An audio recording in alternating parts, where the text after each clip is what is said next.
Hi friend, फिर से एक बार हमारे इस YouTube चैनल पे मैं आपका स्वागत करता हूँ। लास्ट एपिसोड में हमने ये देखा था कि शटर स्पीड और एपर्चर क्या होता है। तो इस एपिसोड में हम ये देखेंगे ISO क्या होता है और ISO से अपने इमेज पे क्या असर पड़ता है। तो ये इस वीडियो में हम देखेंगे। दोस्तों, पुराने जमाने में आपने देखा होगा कि फ्रेम रोल होते थे जिसमें 100 ISO या फिर 400 ISO के नंबर्स होते थे, जिसमें ये बताया जाता था कि ये जो रोल है कैमरा के प्रति कितनी सेंसिटिव है। 100 ISO पे कम सेंसिटिव है, 400 ISO पे ज्यादा से ज्यादा सेंसिटिव है, ऐसा उसमें दिखाया जाता है। आजकल के एंट्री लेवल के जो कैमरा है वो अच्छे खासे कैमरास होते हैं और उसके अंदर ISO 1000 1500 तक भी आप लेके जाओगे तो भी उसके अंदर नॉइस बहुत ही ज्यादा नहीं आता है। नॉइस और ISO इसका क्या मिलन है ये मैं आपको बताता हूँ। कैमरा के अंदर 100 ISO, कभी आपने देखा होगा ISO का बटन होता है, तो ISO के अंदर बटन दबाने पे 100 200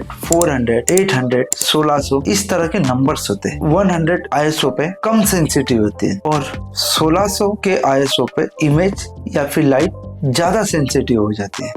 इसका इमेज के फोटो निकालते हो यूज होता है। अगर हमने 100 ISO पे फोटोज निकाले, कुछ जगह पे 100 ISO पे फोटोज निकालने पड़ते तो कुछ जगहों पे 100 या फिर 3200 इतना ISO आपको लेके जाना पड़ता है। ऐसा होता है कुछ जगह पे लाइट कम होती है। लाइट कम होने से आप एपर्चर पूरा ओपन करते हो और शटर स्पीड इतनी स्लो करते हो कि आप हाथ से अगर क्लिक करते हो, हाथ से अगर फोटो निकालते हो, आपका फोटो ब्लरी या फिर शेकी हो सकता है। तो आपको शटर स्पीड कुछ भी करके 1/80 या फिर 1/125 इतनी आपको शटर स्पीड रखना ही पड़ता है। एपर्चर हमने 2.8 या फिर 3.5 इतना एपर्चर रख के भी हमें इमेज के अंदर लाइट्स उतनी अच्छी आती नहीं है। तो आप वहां पे ISO बढ़ाते हो, तो ISO बढ़ाने से आपकी इमेज तो ठीक ठाक आती है पर उसके अंदर कुछ दौरान नॉइज आते। आज के एंट्री लेवल के जो कैमरास होते हैं जिसमें आपको लाइट कम हो और ISO ज्यादा भी बढ़ाते हो तो भी नॉइज कम दिखाई देता है। पर पुराने जमाने में 200 400 या फिर 800 में आपको नॉइज दिखाई देता था। हमारा ये जो निकॉन का कैमरा, इसमें नॉइज बहुत ही ज्यादा दिखाई देता है। पर ये जो सोनी का M3 फुल फ्रेम कैमरा जिसमें नॉइज बहुत ही कम दिखाई देता है 1000 ISO पे। दोस्तों, आप बोलते होगे कि ISO हर वक्त 100 क्यों ना रखा जाए।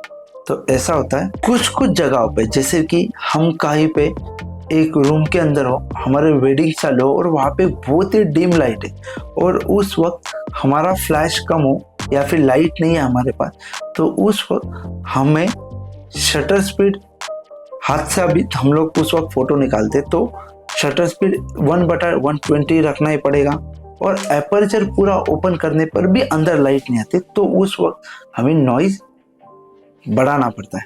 दोस्तों, ऐसा होता है कभी कभी इमेज के अंदर जो नॉइज है वो कुछ जगह पे कम दिखाई देती है। जैसे कि आप फेसबुक, इंस्टाग्राम ऐसे सोशल मीडिया के साइट पे अगर आप फोटो देखोगे तो वहाँ पे आपको नॉइज बहुत ही कम दिखेगी। पर कुछ जगह पे ऐसा होता है कि बड़ी बड़ी होल्डिंग होती है, एल्बम्स प्रिंट होती है, उसके अंदर आपको नॉइज जो होती है पूरी तरह से दिखाई देती है। तो ये चीजें याद रखना। दूसरी बात, नॉइज डिडक्शन करने के लिए भी बहुत सारे सॉफ्टवेयर्स भी होते हैं जिसमें नॉइज डिडक्शन किया जाता है, जैसे कि फोटोशॉप और लाइटरूम, जिसमें आप आपके इमेज के अंदर नॉइज डिलीट कर सकते हो, कम कर सकते हो। फिर मिलेंगे अगले एपिसोड में एपर्चर किस तरह से काम करता है और उसे कहाँ पे यूज करना चाहिए, ये हम आने वाले वीडियो में देखेंगे। फिर मिलेंगे, तब तक के लिए tata bye bye, take care.